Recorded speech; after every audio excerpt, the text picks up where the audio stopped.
KJ Evans is back. Let's not spin this in any way. This is good news. This is a player who played his best basketball at the end of the year. I mean, it was the Dana Altman trajectory, quite frankly. As KJ Evans' play rose and fell throughout the course of the year, Oregon's wins and losses came and went. He played really well at the start of the year, and Oregon was winning a lot of games. He wasn't playing as much, wasn't playing as well. Oregon struggled. Then he picked it up, and suddenly Oregon started playing well. Now, that's not to say that he was the driving force behind Oregon's success. He was, however, a significant contributor, and it was not a total coincidence that when he played well, Oregon tended to do it. Very rarely did KJ Evans have a good game and Oregon lose. So, the former five-star recruit will be going into his third year as a Duck, along with Jackson Shellstad. They, of course, came in together in the 2024 recruiting cycle. Yeah, because they were true freshmen a year ago. And, basketball is just trickier because it's like the 23-24 season with the 24 class, you know what I mean. Or, no, they would have been 2023 recruits. Yeah, because they played in the three. See, I get tripped up by it. You know what I'm talking about. These are true juniors, KJ Evans and Jackson Shellstad, who came in together with Mookie Cook, who got injured, never quite fully recovered, didn't have the ability, I think, to develop enough of an offensive game. He transferred. He's down at San Francisco now.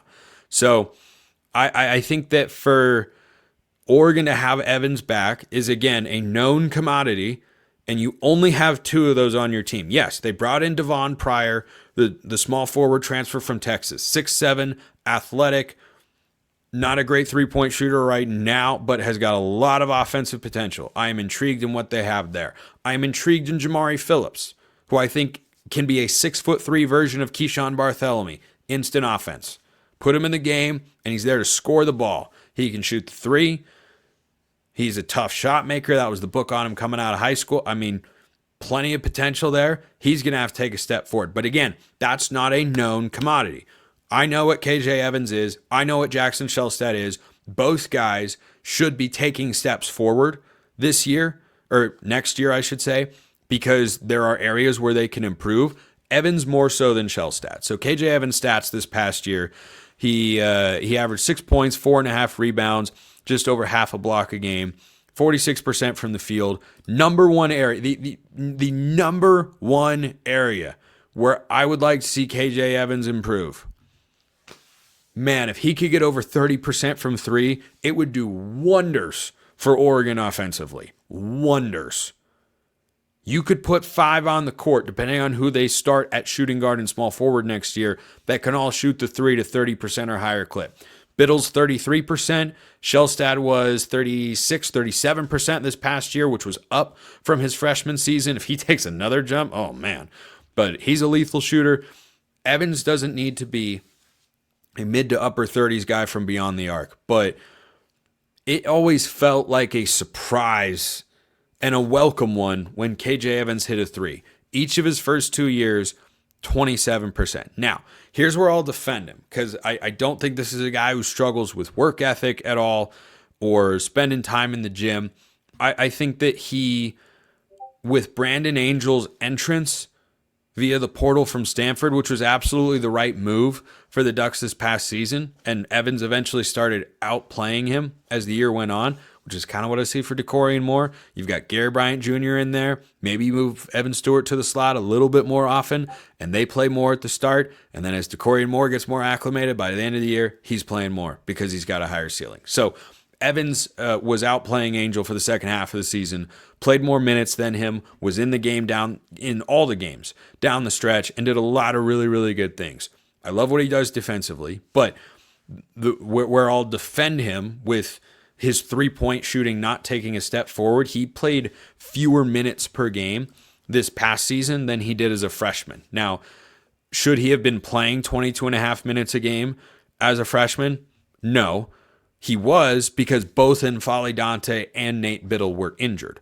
So he had to step in and play the 5. He did so very admirably. But his scoring went down. His rebounding was down a little bit. Didn't block as many shots. But he just wasn't playing as much. But you look at his numbers over the last month of the season when he was seeing far more regular playing time, and 20-plus minute playing time games were not a rare occurrence.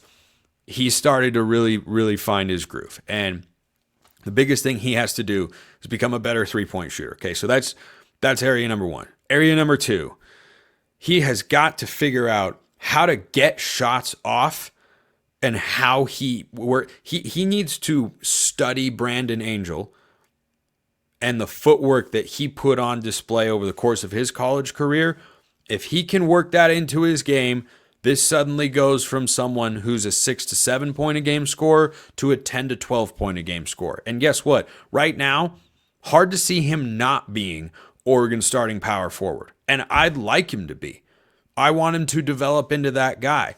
But the reason I think Dana Altman wanted to bring in Brandon Angel rather than start Evans as a true sophomore is that Evans post game, he's got plenty of potential. He can finish well with both hands. He's big, physical. He's not going to get pushed around. He's got solid touch, I would say. He doesn't have a straight hook that he can put in, but he knows how to use the glass. His post moves are not nearly as refined as Angel's. He can't score down there on his own. When he just goes to back somebody down, that resulted in a turnover more often, it felt, than it resulted in him making a shot. Now, he is also uniquely athletic at 6'9", 220, to where he can be a slashing and a cutting four. And I would love to see him improve his handle and his post moves to help round out his offensive game.